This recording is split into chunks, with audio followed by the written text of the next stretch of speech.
Hi again, Dan Blakely with another edition of What Barrie's Talking About. Beginning in December, the finish line to 2022 in sight, Christmas at the three-quarter pole. So let's talk about Christmas trees. Still some supply issues that go back a few years and will likely take a few more to set straight. We'll get a state of the pines from a local grower.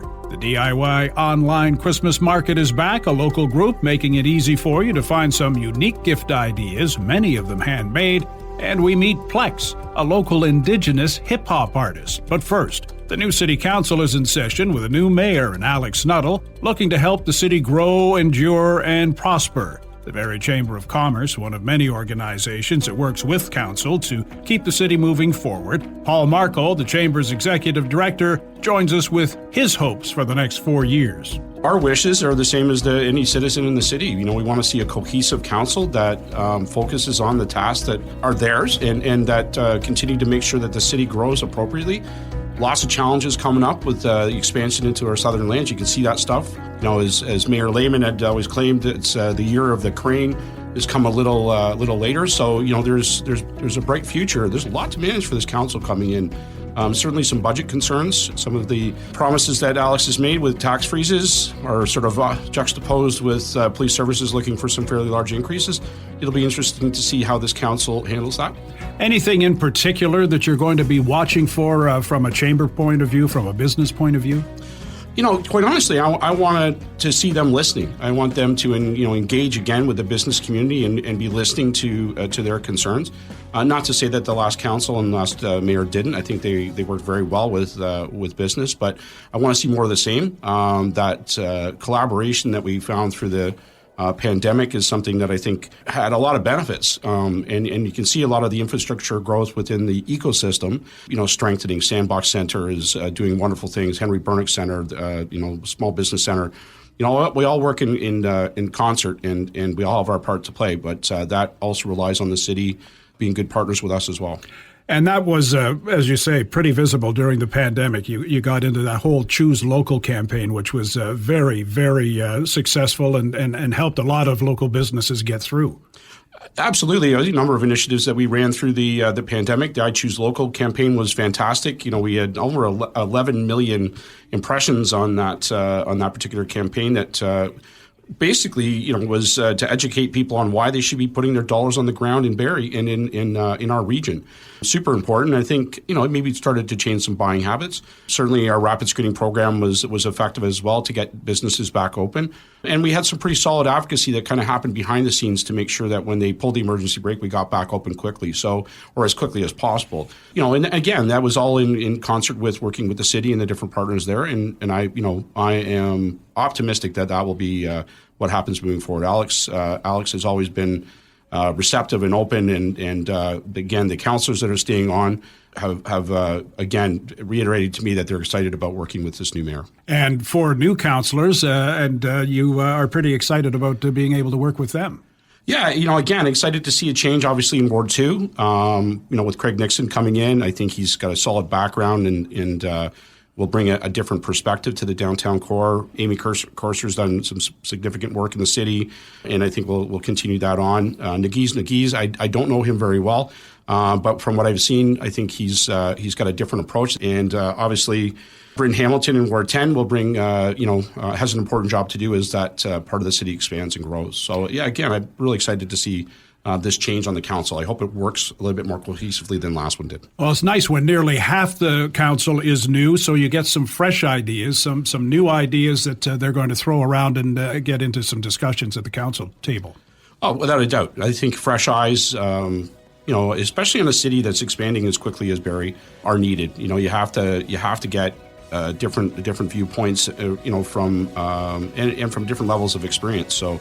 Again, my wish, and I believe the wish of every business in the city, is that they stay focused on the core issues that make the biggest difference. The why is bigger than the what, and I need them to continue to stay focused on the why and make sure that the priorities are reflected in the decisions they make. Our thanks to Paul Markle, Executive Director of the Barrie Chamber of Commerce, for joining us this week. For more information about the Chamber, log on to barriechamber.com.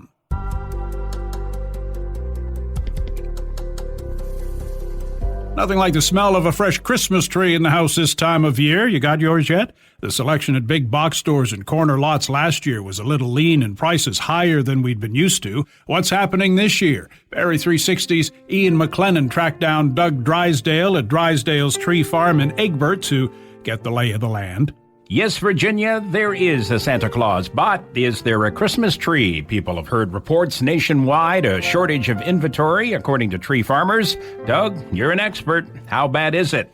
Well, we're not necessarily low at the farm for people to come and get a tree, but from an industry standpoint, there is a shortage of trees, and there will be for another, I'd say at least 5 or 6 years.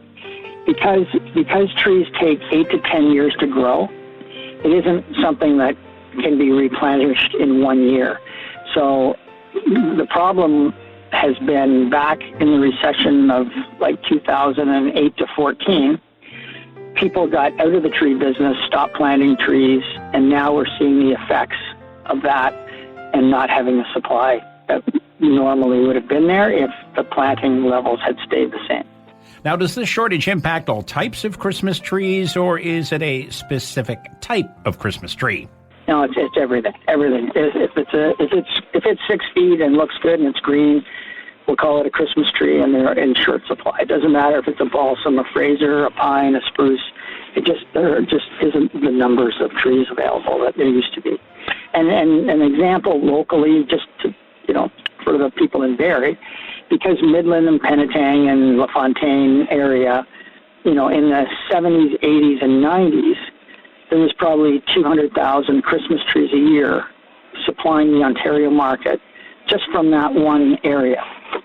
And now there might be 10. So it's 1/20th of what the supply was from that area. And that, when you look at how the population has expanded and things have changed, it's a perfect example of supply and demand. And the supply right now is low, and it'll continue to be low for at least 5 or 6 more years. You can't even buy seedlings to plant. Like, say you decided I'm going to plant 200 trees and I'm going to get in the tree business. Well, you can't get the seedlings. They're not available either. So you can't just say, I'm going to fix this myself. It's an industry problem that is going to take a long time. I've been doing this. I've seen this up and down like 3 times in my life, and right now it's going to take a little bit longer for the supply to catch up. And it might never catch up because demand seems to be growing faster than supply. For the consumer, of course, the big worry is there a trickle-down effect in terms of the price now we're going to pay for a Christmas tree? So Christmas trees is no different than any other product. It's going to go up. If there was all things being equal and the supply was able to satisfy demand, the prices would still go up because of all the added costs that everybody is paying for everything. On top of that, if you throw in the fact that, there's a shortage as well, so that drives the price up even more. Because Christmas trees are a once-a-year purchase, it's a one-time, once-a-year purchase, if it goes up $10 or $15 a tree, it's not like they're buying a tree every week or they're filling their car up every second day or whatever. So it's a one-time purchase that the public tends to say, okay, you know what, it's Christmas, I'm getting the tree. I don't care if it went up $10. Everything else went up $10 too. So it's relative. And from a buyer and wholesaler's point of view, Doug, what is the most popular type of Christmas tree that's actually purchased? Well, we have a balsam Fraser cross that looks like a Fraser and acts like a Fraser. We have some Frasers, we've got balsam, and those are the 3 species that are the most common and the ones that are most in demand. We also have blue spruce and white spruce, Norway spruce available for people to come and cut. This farm's pretty big. It's 480 acres, and we're planting here all the time. We don't harvest anything off this farm except to kind of clean a field up to get ready to plant it next year. And so we want to have, an endless supply of trees here at the farm for the consumer to come in and get a tree. And so it's a bit of a trick, but we seem to be able to we're keeping our head above water on that respect. But on the wholesale side of it, I have customers, wholesale customers we've been supplying with trees for 70 years, like 3 generations. And those customers we still have, but I'm not looking for any new wholesale customers, even though, if I had 100,000 more trees, I could probably sell them in a week. That's how strong the demand is. The family picked one up last weekend at a big box lot. Nice 7-footer, $50. Last year, it was north of $60.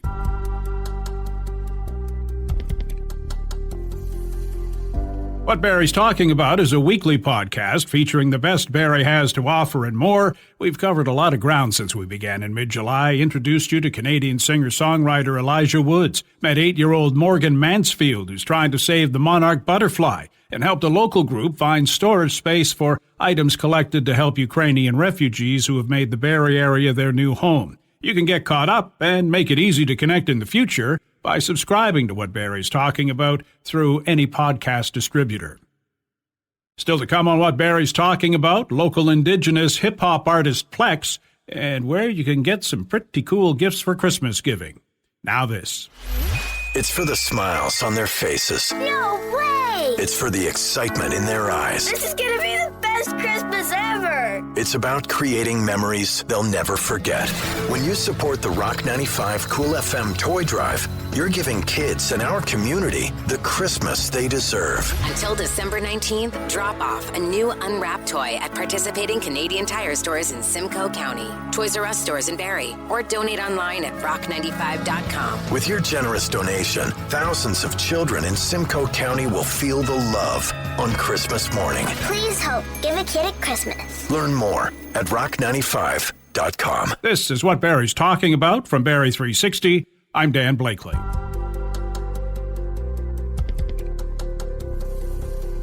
Started a year ago and is back again. The DIY online Christmas market. A chance to buy some really unique gifts, all of them made locally. Barrie 360's MJ gets caught up with market founder Carrie Lynn Embrack.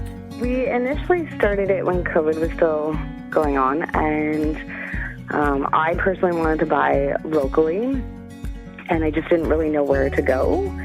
So we started doing it just based on that fact alone. It was just really hard to find certain places. And I know you could go on other groups on Facebook, but they weren't zeroed in on people making local products. It was just people could sell anything.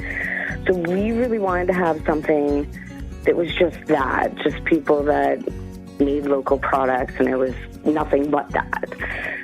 So that was partially where and why we started that. Then over the past year, we keep getting more and more people asking to join us and to be part of the market. I thought maybe we might have a bit of a slowdown based on the fact that everything has started opening again, but we haven't. So I think people still like the idea of being able to scroll through, and if they're on a break or lunch or after dinner, they can still kind of look through and still shop locally. You guys never really slowed down after the last Christmas season. You guys continue to operate through the whole year.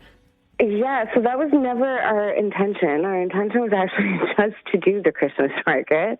And then it went so well, we thought, why not? So I had done a poll after our very first Christmas market just to kind of ask the members of the group if they wanted it just at Christmas or they wanted just certain times, and they wanted it throughout the year. So we did that. The support has been amazing. People will go on and they're just even liking or commenting these vendors, and that was our goal from the get-go, is just to have local vendors even be seen or let people know who they are and see where they've come from. And we've done a lot of things where we'll explain their story and how they got started. And it's inspiring to other people. If you're scared to take a chance, then these people give you the hope that that's possible. You really can do it. And the vendors are so easy to work with, too, because I've purchased more than a couple things throughout the year. And it really is. It's personalized, and it's pretty easy. You just get in contact with them and talk with them personally, right? Yeah, so every vendor we set it up that every vendor has a booth number, and then they also have a time that they schedule their posts. At the bottom of every of their posts, they will have a link to that product or to get in touch with them directly. Of course, like the holiday season, and like you said, people want to shop local. Do you think it's so much more important now to sort of keep that money in the community, considering, you know, the economic times that we're in? Yeah, 100% I do. This year, I'm very excited because one of our vendors is the Season Center for Grieving Children. So not only if you purchase their merchandise through them, but you're also supporting another great cause. How many vendors do you have and how many people follow you? We have 30 vendors currently, or just over 30.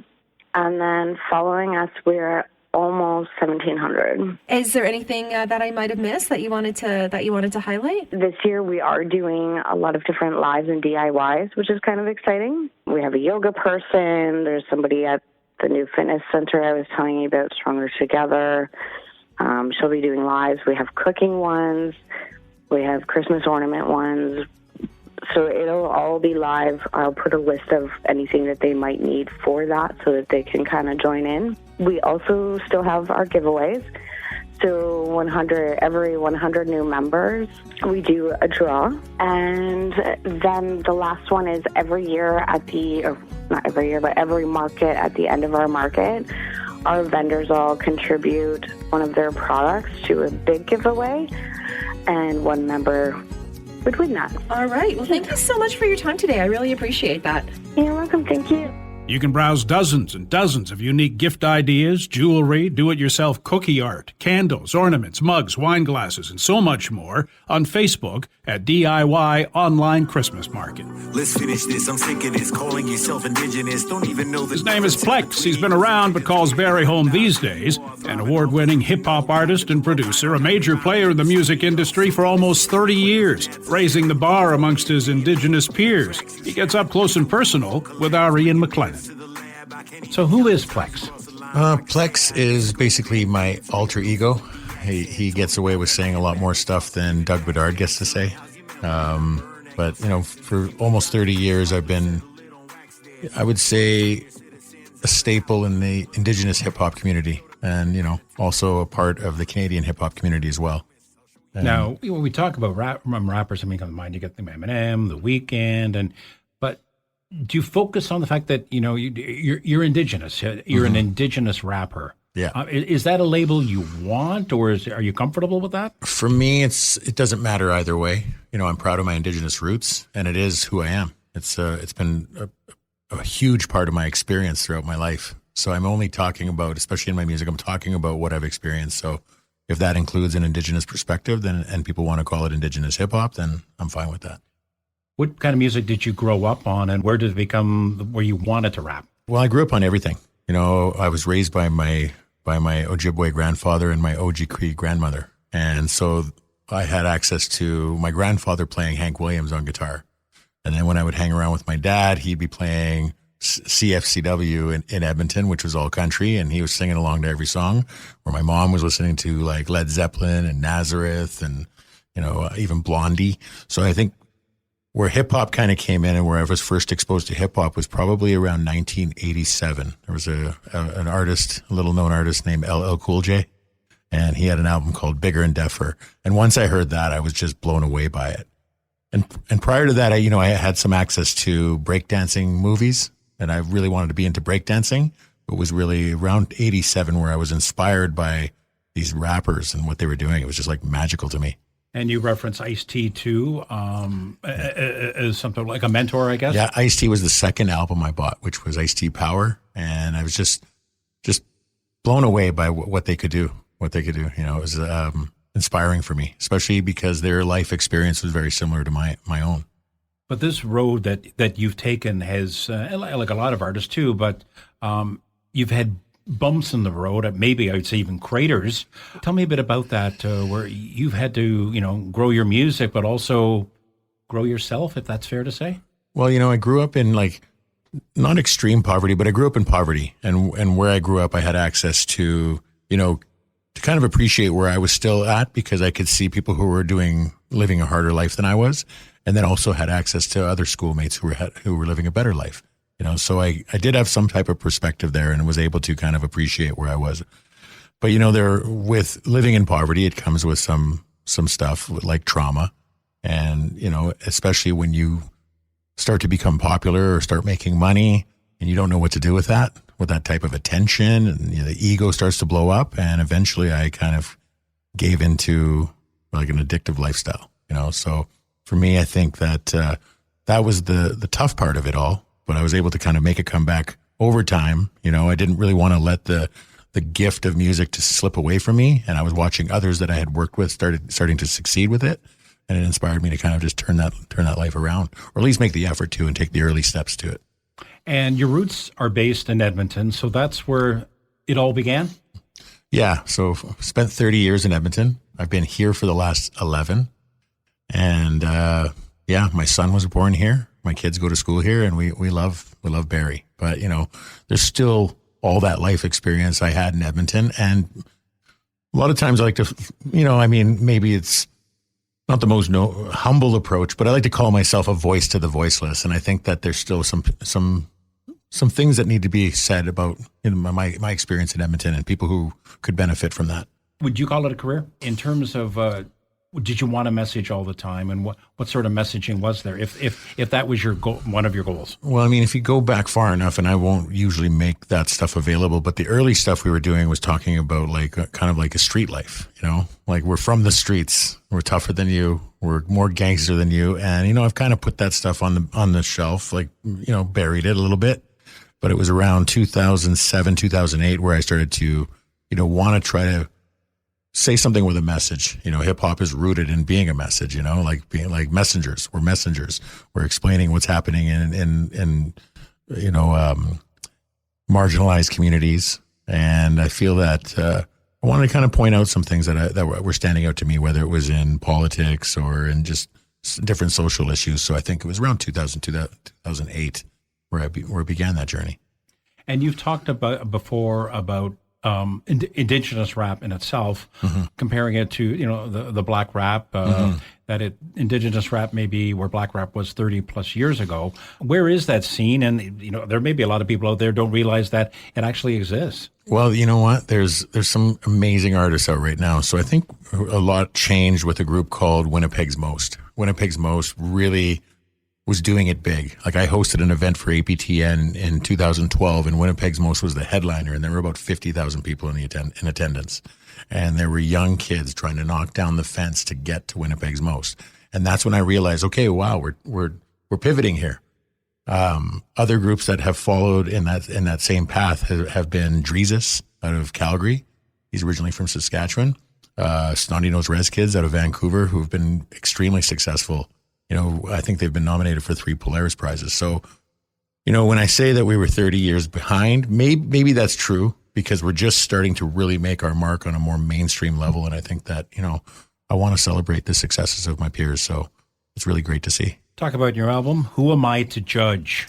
Tell me a bit about that. Who Am I to Judge is kind of a double entendre. It speaks about who am I to judge, which is the typical saying, but it's also saying, who am I to judge? Because I feel that there's people out there who have some bad behaviors in life, whether it's men or politicians. So I feel like I'm calling a lot of them out on this album.